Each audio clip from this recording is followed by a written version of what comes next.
ভোটের আগে বীরভূমে ফের উদ্ধার প্রচুর বোমা। প্রান্তিকে একটি হোটেলের পিছনে উদ্ধার হয়েছে 50টি বোমা। ঘটনাস্থলে 100 মিটার দূরে তৃণমূলের পার্টি অফিস। বম্ব স্কোয়াড এসে বোমাগুলি উদ্ধার করেছে।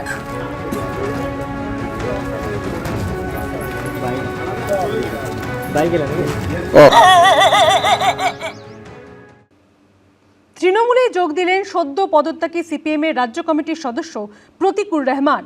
প্রতীকুর রহমানকে পাশে নিয়ে শনিবার সিপিএম এর নতুন প্রজন্মকে বার্তা দিলেন অভিষেক বন্দ্যোপাধ্যায়। তৃণমূলে যোগদানের পরই প্রতীকুর রহমানকে দল থেকে বহিষ্কারের কথা ঘোষণা করলেন মোহাম্মদ সেলিম। আমি তৃণমূল কংগ্রেসের সঙ্গে এসছি, অভিষেক ব্যানার্জির সঙ্গে এসছি। প্রতীকুর আমাকে নিজে এসে বলছে, দাদা দল যদি আমাকে টিকিট দেয়ও আমি টিকিট নেবো না। প্রতীকুরের প্রতীক বদল, কাস্তে হাতুড়ি ছেড়ে তৃণমূলে যোগ দিলেন সদ্য পদত্যাগী সিপিএম এর রাজ্য কমিটির সদস্য প্রতীকুর রহমান। 2024 লোকসভা নির্বাচনে যার বিরুদ্ধে সিপিএম প্রার্থী হিসেবে প্রতিদ্বন্দ্বিতা করেছিলেন, শনিবার সেই অভিষেক বন্দ্যোপাধ্যায়ের হাত ধরেই তৃণমূলে পথ চলা শুরু হলো প্রতীকুর রহমানের। আমতলায় তৃণমূলের সাংসদ কার্যালয়ে প্রতীকুরের সঙ্গে বৈঠক করে তাকে দলে নেওয়ার কথা ঘোষণা করেন অভিষেক বন্দ্যোপাধ্যায়। পরিয়ে দেন উত্তরীয়। আর এরপরই প্রতীকুরকে দলের থেকে বহিষ্কারের কথা ঘোষণা করলেন সিপিএম এর রাজ্য সম্পাদক মোহাম্মদ সেলিম। বিজেপির বিরুদ্ধে লড়বার জন্য সবচেয়ে বড় শক্তি হচ্ছে তৃণমূল কংগ্রেস। তাই আমি তৃণমূল কংগ্রেসের সঙ্গে এসছি, অভিষেক ব্যানার্জির সঙ্গে এসছি, মমতা ব্যানার্জির সঙ্গে এসছি। শত্রু শিবিরে কেউ যদি যোগ দেয় বা বিশৃঙ্খলা তৈরি করে পার্টির মধ্যে, আমরা সিদ্ধান্ত করলাম রাজ্য কমিটির তরফ থেকে, রাজ্য কমিটির সদস্য প্রতীকুর রহমান তাকে তৎক্ষণাৎ বহিষ্কার করা হয়েছে। সম্প্রতি সিপিএম এর রাজ্য সম্পাদক মোহাম্মদ সেলিম সহ রাজ্য জেলা নেতৃত্বের একাংশের বিরুদ্ধে লবিবাজি, গোষ্ঠীবাজি এবং ইচ্ছাকৃতভাবে কোণঠাসা করে রাখার অভিযোগে সরব হন প্রতীকুর রহমান। ছেড়ে দেন দলের প্রাথমিক সদস্য পদ। জল্পনা জোরালো হয়, তাহলে কি তৃণমূলে যোগ দিচ্ছেন প্রতীকুর? শনিবার সেই জল্পনাই সত্যি হলো। নজিরবিহীনভাবে এই রাস্তায় দাঁড়িয়েই প্রতীকুর রহমানকে তৃণমূলে যোগদান করালেন অভিষেক বন্দ্যোপাধ্যায় এবং তাকে পাশে নিয়েই সিপিএম এর তরুণ প্রজন্মকে বার্তা দিলেন তৃণমূলের সর্বভারতীয় সাধারণ সম্পাদক। আপনি একটা ছেলেকে জানেন না, আপনার সাথে যে এতদিন ধরে দল করলো তাকে আপনি চেনেনই না। আপনি তাকে আগেই ঘোষণা করে দিলেন যে সে বেঈমান, সে গদ্দার, খুব গায়ে জ্বালা সেলিম বাবুদের আর অন্য দলেরও যারা অনেক তরুণ প্রজন্মের প্রতিনিধিরা যারা এক বুক আশা, আকাঙ্ক্ষা, স্বপ্ন নিয়ে রাজনীতিতে এসছেন, তাদেরকে বলবো তৃণমূলে আসুন। যদি কেউ আসতে চায়, আমি যতদিন আছি আমি নিশ্চিতভাবে চেষ্টা করে দেবো তারা যেন সুযোগ পায়। 2021 বিধানসভা ভোটে ডায়মন্ড হারবার কেন্দ্রে সিপিএম এর প্রার্থী হন প্রতীকুর রহমান। 2024 লোকসভা নির্বাচনে ডায়মন্ড হারবার কেন্দ্র থেকে অভিষেক বন্দ্যোপাধ্যায়ের বিরুদ্ধে সিপিএম প্রার্থী হিসেবে লড়েন তিনি এবং পরাজিত হন। শনিবার সেই অভিষেক বন্দ্যোপাধ্যায়ের হাত থেকে উত্তরীয় পরে তৃণমূলে পথ চলা শুরু করলেন একদা সিপিএম এর সংগ্রামী তরুণ নেতা প্রতীকুর। আর আমরা তো যখন সিপিআইএম এ ছিলাম তৃণমূলকে বিজেমূল বলে অনেক রুটিয়েছি। তৃণমূল সেটা ভুল প্রমাণ করার জন্য অভিষেক ব্যানার্জি, মমতা ব্যানার্জি সুপ্রিম কোর্টে গেলেন। আর প্রতিদিন তৃণমূল কংগ্রেস সিপিআইএমকে বলছে বিজেপির বি টিম তোমার ভোট ট্রান্সফার করেছো, সেটা প্রমাণ করার জন্য মোহাম্মদ সেলিম হুমায়ুনের সঙ্গে বসলেন।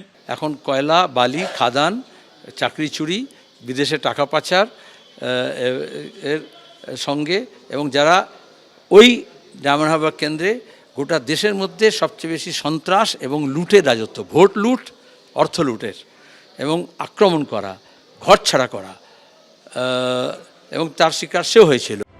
সিপিএম থেকে তৃণমূলে এবার প্রতীকুর রহমানের রাজনৈতিক ভবিষ্যৎ কি? কৃষ্ণেন্দু অধিকারী ও উজ্জ্বল মুখোপাধ্যায়ের রিপোর্ট, এবিপি আনন্দ। মমতা বন্দ্যোপাধ্যায়ের সঙ্গে এক মঞ্চে অনন্ত মহারাজ। রাজ্য সরকারের তরফে বঙ্গবিভূষণ সম্মান দেওয়া হলো বিজেপির রাজ্যসভার সাংসদকে। অমর 21 সরকারি অনুষ্ঠান থেকে বঞ্চনার অভিযোগে সরব হলেন বিজেপির সাংসদ। তাহলে কি ভোটের আগে কোচবিহারে নতুন কোনো রাজনৈতিক সমীকরণ দেখা দিতে পারে? জল্পনা তুঙ্গে। বৃহস্পতিবার তৃণমূলে যোগ দিয়েছেন কার্শিয়াংয়ের বিজেপি বিধায়ক বিষ্ণুপ্রসাদ শর্মা। আর শনিবার মমতা বন্দ্যোপাধ্যায়ের সঙ্গে এক মঞ্চে দেখা গেল বিজেপির রাজ্যসভার সাংসদ নগেন্দ্র রায় ওরফে অনন্ত মহারাজকে, যা ফের উস্কে দিল জল্পনা। ভোটের আগে অস্বস্তিতে পদ্ম শিবির। রাজ্য সরকারের তরফে এদিন বঙ্গবিভূষণ সম্মান দেওয়া হলো বিজেপির রাজ্যসভার সাংসদকে। শনিবার 21 ফেব্রুয়ারি আন্তর্জাতিক মাতৃভাষা দিবস। সেই উপলক্ষে এদিন দেশপ্রিয় পার্কে ছিল অমর 21 সরকারি অনুষ্ঠান। মুখ্যমন্ত্রী মমতা বন্দ্যোপাধ্যায় আসার আগেই শনিবার দেশপ্রিয় পার্কে চলে আসেন বিজেপি সাংসদ অনন্ত মহারাজ। মুখ্যমন্ত্রী আসার পর অরূপ বিশ্বাসের সঙ্গে মমতা বন্দ্যোপাধ্যায়ের কাছে যান তিনি। দুজনে শহীদ বেদিতে মাল্যদান করেন। মঞ্চে মমতা বন্দ্যোপাধ্যায়ের ঠিক ডান পাশেই বসেছিলেন বিজেপি সাংসদ। বঙ্গবিভূষণ প্রাপকদের তালিকায় প্রথম নামটিই ছিল তার। বিধানসভা ভোটের মুখে রাজ্য সরকারের অনুষ্ঠানে বিজেপি সাংসদ অনন্ত মহারাজের উপস্থিতিতে রাজনীতির অলিন্দে নতুন চর্চা তৈরি করল। আর এসবের মধ্যেই তার মুখে শোনা গেছে ইঙ্গিতপূর্ণ মন্তব্য। আমরা আজ পর্যন্ত লাঞ্ছনা বঞ্চনা তিরস্কারের শিকার হয়েছি, সব কিছু হারিয়েছি। বঞ্চনা মানে বঞ্চনার সীমায় নেই, সীমানা নেই।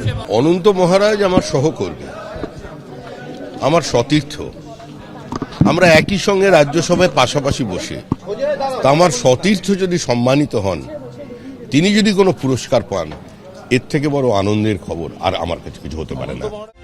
কোচবিহারে অত্যন্ত গুরুত্বপূর্ণ ফ্যাক্টর রাজবংশী ভোট। এই জেলায় প্রায় 34% রাজবংশী ভোটার। পর্যবেক্ষকদের একাংশের মতে রাজবংশী ভোটারদের মধ্যে অনন্ত মহারাজের প্রভাব রয়েছে। সেই জন্যই তাকে রাজ্যসভার সাংসদ করেছিল বিজেপি। আর এহেন অনন্ত মহারাজই শনিবার রাজ্য সরকারের অনুষ্ঠান মঞ্চ থেকে বঞ্চনার অভিযোগে সরব হলেন। এটা আমার অন্তরে ব্যথা, সব কিছু হারিয়েছি। বঞ্চনা মানে বঞ্চনার সীমায় নেই, সীমানা নেই। হলে কি হলো, বিজেপি সংসদ হলে কি হলো? আমি সারা ভারতবর্ষের জন্য বলবো না, আমাদের মানুষের জন্য বলবো না, কিন্তু কিছু করছে না তো। অনন্ত মহারাজের অন্যতম দাবি হচ্ছে উত্তরবঙ্গকে আলাদা রাজ্য করা। আমার প্রশ্ন হচ্ছে, তৃণমূল কংগ্রেস আজকে তাকে যে কি একটা পুরস্কার দিলেন, বঙ্গবিভূষণ দিলেন, তো বঙ্গবিভূষণ দিয়ে কি তৃণমূল কংগ্রেস বাংলা বিভাজনকে কি অ্যাকসেপ্ট করে নিলেন? সেই প্রশ্নটা সবার আগে। এই প্রথম নয়, এর আগেও বারবার বিজেপির অস্বস্তি বাড়িয়েছেন অনন্ত মহারাজ। অনন্ত মহারাজ আজকে এসে তিনি তার রাজবংশী ভাষায় বক্তৃতা দিয়েছেন এবং কবিতা বলেছেন।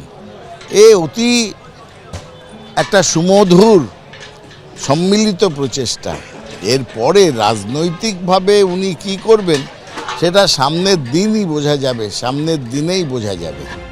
2022 ফেব্রুয়ারিতে চিলা রায়ের 512তম জন্মদিবস উপলক্ষে এক মঞ্চে দেখা গেছিল মমতা বন্দ্যোপাধ্যায় ও অনন্ত মহারাজকে।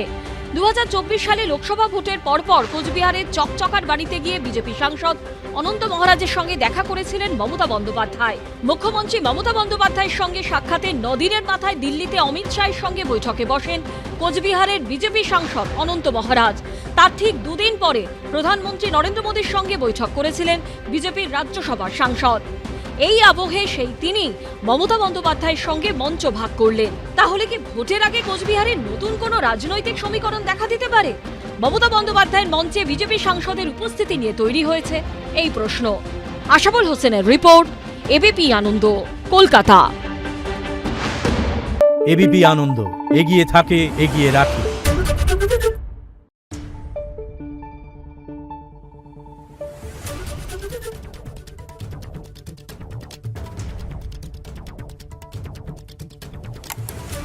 Thank you.